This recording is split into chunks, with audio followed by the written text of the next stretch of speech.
প্রিয় ভাইরা, দেখেন আমরা একটা স্কুলের কাছে আসছিলাম। সেটা হচ্ছে কি ওয়েটের সমস্যার জন্য। এটা হচ্ছে ওয়েট সঠিক থাকে না। আমরা প্রথমত চেষ্টা করবো হচ্ছিল আমাদের যে তলের যে লেগ গুলো আছে, লেগ গুলো সমতলে আছে কিনা দেখেন, এবং টাইট দিয়ে দেখবো লেগ গুলো সমতল আছে কিনা দেখবো। তারপরে দেখবো টেরেটা, টেরেটা সুন্দরভাবে বইছে কিনা, টেরেটা সুন্দর করে বইছে কিনা এটা দেখার জন্য। তারপরে দেখবো হচ্ছে দেখা যাচ্ছে ওয়েটটা আসলে সঠিকভাবে ঠিক আছে কিনা। সঠিক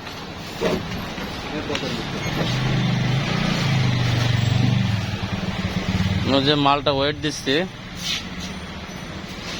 ওই মালটা সঠিক আছে কিনা দেখেন। আরেকটা স্কেলের মাপে দেখি।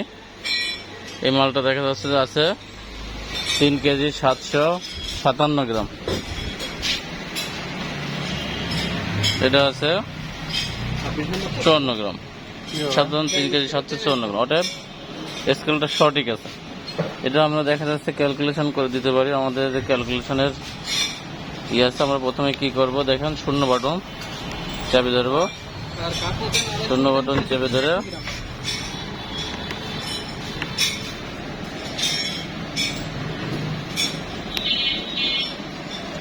স্কেলটা অন করব।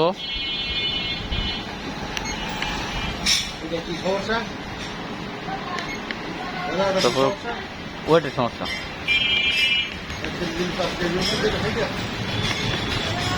দেখা যাচ্ছে। আমরা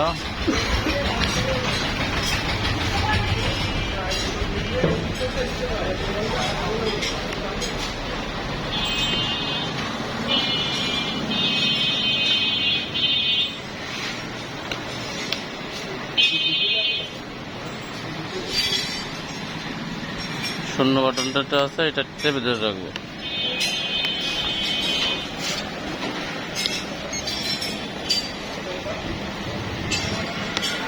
যখন স্কুলে 00 লেখা আসবে তখন বলবো 807777 টিআর। তখন দেখেন ক্যাল লেখা আসবে, যে ক্যাল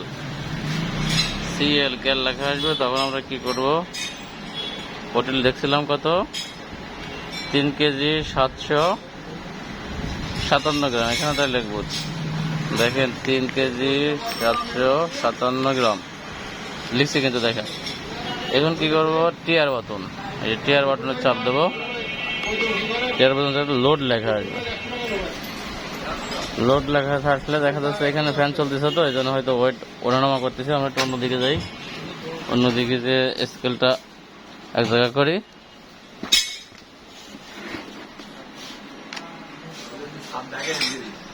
দেখেন এখানে কিন্তু 0 আছে।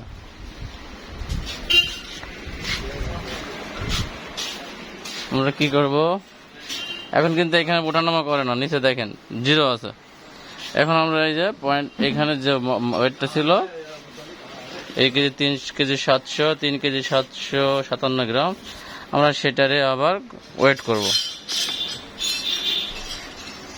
দেখেন এটা কিন্তু তাই আসছে 3 কেজি 757 গ্রাম। এখন আমার আবার ওয়েটটা দিয়ে দেখবো আসলে সঠিক হয়েছে এগুলো।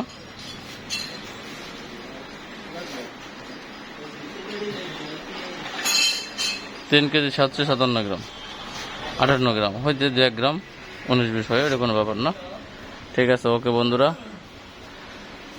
আপনারা যদি এরকম কোনো অপশান যে থেকে যান তাহলে আমার যে চ্যানেলটা আছে সাবস্ক্রাইব করবেন, বেল আইকনে বাজাবেন, পাশে থাকবেন। আসসালামু আলাইকুম।